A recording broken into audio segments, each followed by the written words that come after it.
The Mishkan, the tabernacle, is completed. The work has been done in record time. Everything is ready to be assembled.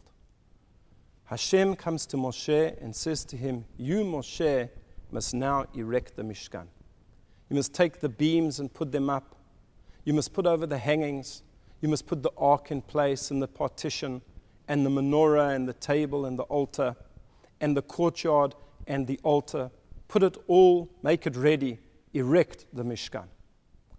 And Moshe wonders to God and he says, how can I erect the Mishkan?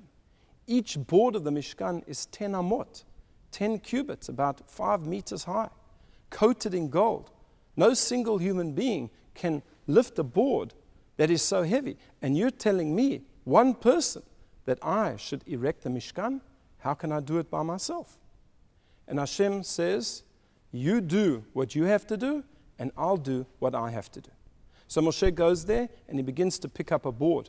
Well, no person could pick up a board of such weight and such length.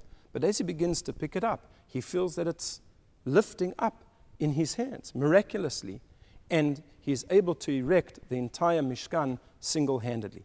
It looks as if he's doing it, but in fact Hashem is assisting him. And from this particular command given to Moshe, we learn a very valuable lesson. That when it comes to life, Hashem is there to assist us. He'll help us. As it says in the Talmud, Haba l'taher misainoto. If a person comes to purify themselves, to do something right, Hashem assists. If you come to do something wrong, Haba l'tamei potrinlo. Hashem opens the door. He doesn't stop you from sinning. He won't assist you, but he's not going to stop you. He gives you freedom of choice. But when you come to do the right thing, God is going to be there to help you. But you have to at least do something yourself. You have to begin the process. The same thing we find with the menorah. Hashem described to Moshe how to make the menorah, the candelabrum, in the Mishkan. It was a very, very delicate, intricate design with 7 branches and decorative knobs and cups.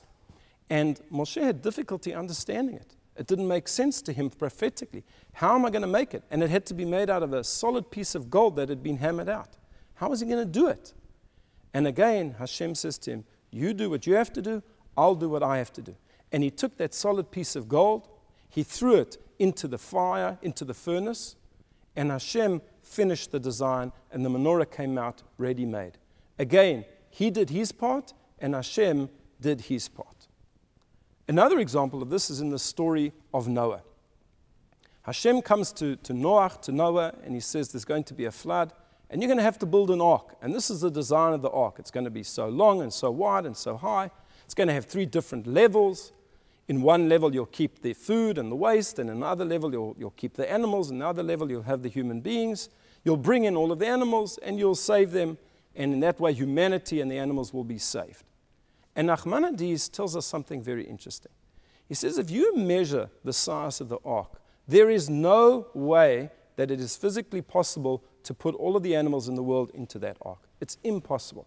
He says, in fact, you could have 10 such arks, and you wouldn't even get in all of the animals. There are animals that are very big. There are elephants. There are giraffes. There are animals that are very small. There are thousands of different species of reptiles and insects. It's impossible. You cannot fit that number of animals into such a small ark. And it was quite a big ark, but still not big enough for everything.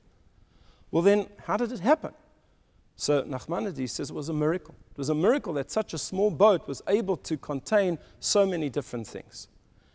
If so, we can ask the question, well then why, if it was miraculous, did Hashem tell Noah to build an ark? What was the point? If he was going to use a miracle anyway, then just use some other form of miracle. Suspend Noah and his family and all the animals in the air until the ark is finished, until the flood is finished. Do something else. Why was there even a necessity to make an ark? The idea being is that Hashem does what he will do if you do what you have to do. At least Noah had to begin to make an ark. He had to make an ark, a physical thing. Yes, it's true that physical thing could not contain all of those animals. Well, that was Hashem's business. But at least you did what you have to do. In the same way that Moshe could not erect the Mishkan himself, but Hashem assisted him, but at least Moshe began the process. And that's very, very important. We have to begin the process. Of course, there's the famous story of the man. Every single week he prays to God, please, God, I need the money. Allow me to win the lottery. I want to win the lotto. there's a jackpot of 40 million rand, let me win. And every week he prays and he comes to shul, he's a good Jew. And the angels see this happening every single month. And they turn to God and they say, God, why don't you listen to his prayers? Look at what a good person he is. Just let him win the jackpot. And Hashem says, I'll let him win the jackpot, but he has to buy a ticket. You have to at least buy the ticket, and then Hashem will assist you. So many times we sit back and we just want God to do miracles for us. That's not good enough. We have to do what we have to do. There has to be a hishtadlut. There has to be an energy. There has to be something that we do on our point of view. As soon as we begin the process, often miracles begin to happen. This is very often true in the sphere of shidduchim. People are looking for a spouse, and they become desperate and desperate and desperate, and then they sort of put their hands up and they say, we're never going to find anyone. But when they begin to do something proactive, whatever it may be, and that proactivity may be helping other people in the mitzvah of getting married, then suddenly doors are opened up for them. As long as you begin the process, haba l'tar, if you come to do something good, Masayinoto, Hashem will assist you. I wish you a Shabbat Shalom.